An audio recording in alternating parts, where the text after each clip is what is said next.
Hi, my name is Bob Morse, and I'm your incumbent City Council member here in Vadis Heights. I'm running again for City Council member on November 3rd.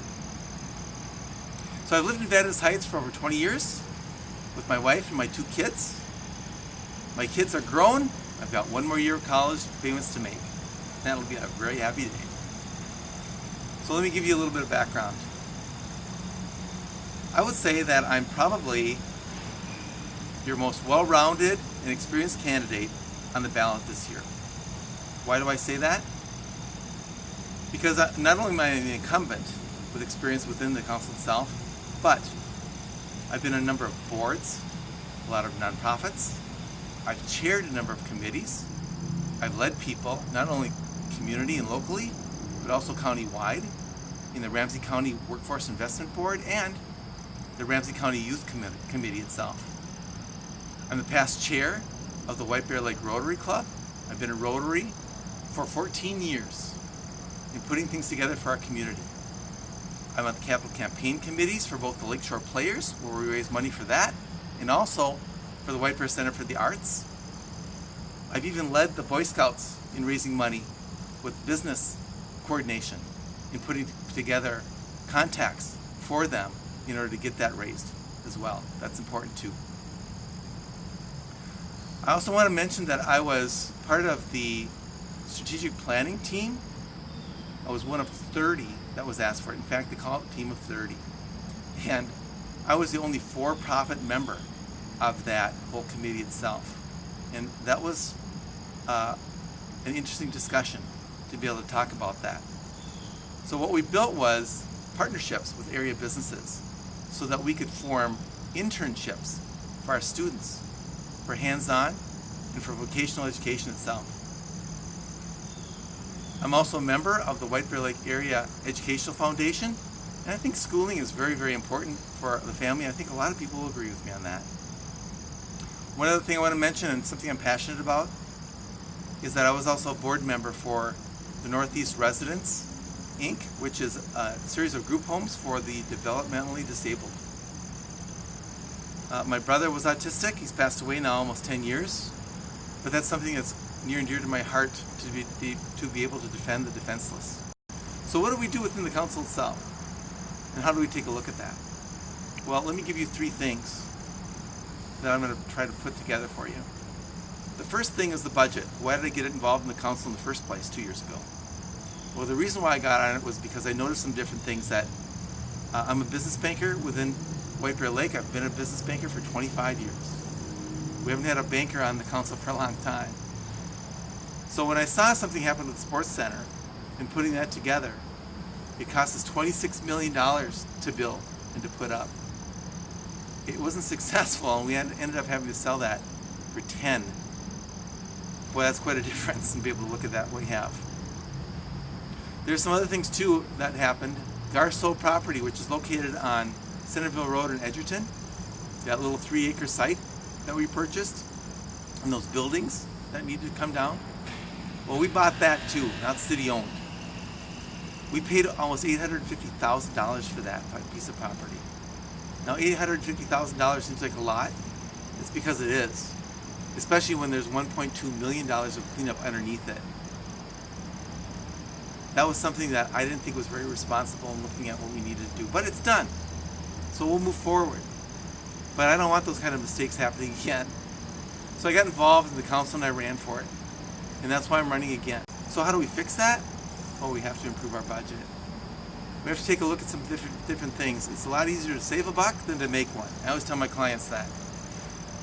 So the first thing I did was take a look at the expenses that we had, and could we cut those expenses?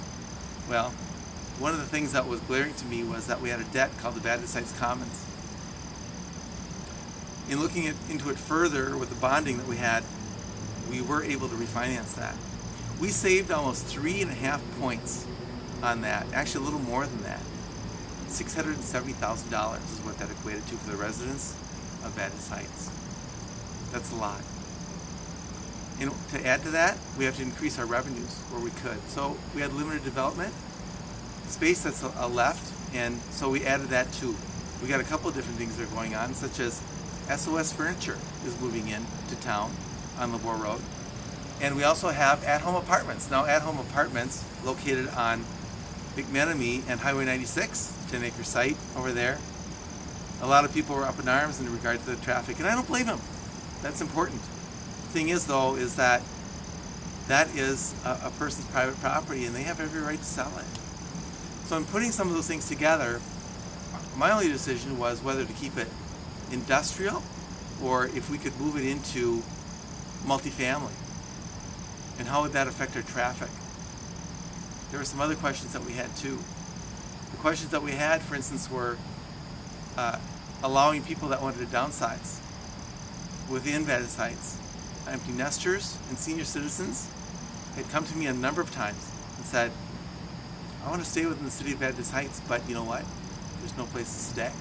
I have to leave Vadis Heights, and I don't want to. It's a great community. So in doing that, that allows people an option to be able to stay here, to see their grandchildren, to see their cousins, to see their aunts and their uncles. I think that's really important piece to do it. And we have great schools, Mounds View and White Bear Lake schools here.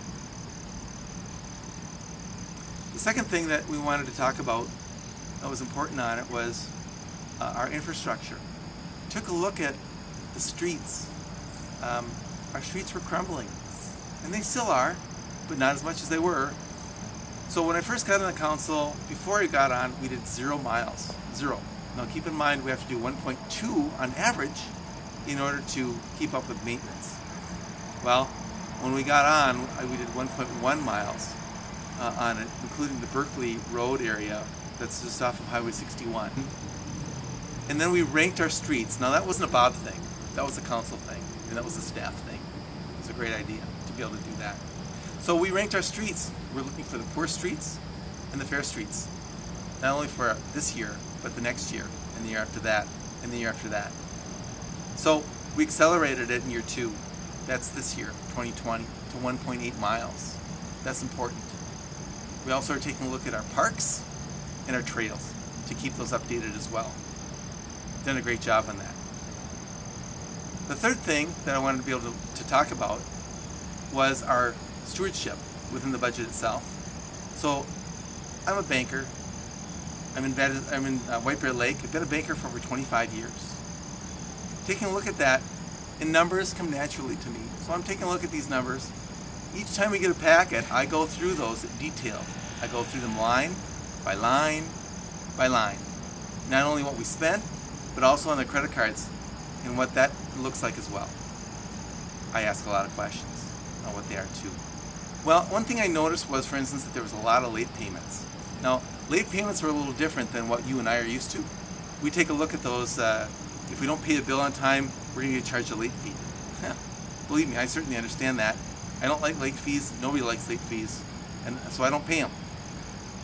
But then the city shouldn't have to pay them either, but we were. So with the state law, we have to self-impose a late fee to ourselves to pay to the vendors if it's over 30 days. So I needed to stop that practice. I brought that to the attention, not once, not twice, but actually 3 times before people took notice of it, in being able to stop that practice. One last thing I want to mention is that with the uprisings that have happened within our city and within our nation after what happened to Mr. Floyd, and the fairness question that has come up, and a lot of different things, I'm for that. Of course I'm for that.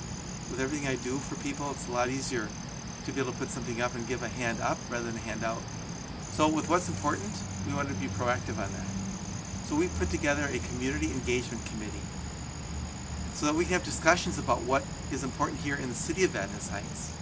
They might look different than they look in Minneapolis. They might look different than they look in St. Paul. They might look different than what they look like in Arden Hills. Let's have those conversations. Let's be open and forthright to be able to have those and identify if there are any issues and what those issues are within Vadis Heights. That's an important conversation to have. Now again, my name is Bob Morse, and I'm your incumbent Vadis Heights City Council member. I'm running for a second term, and I would appreciate your vote on November 3rd. Thank you for listening.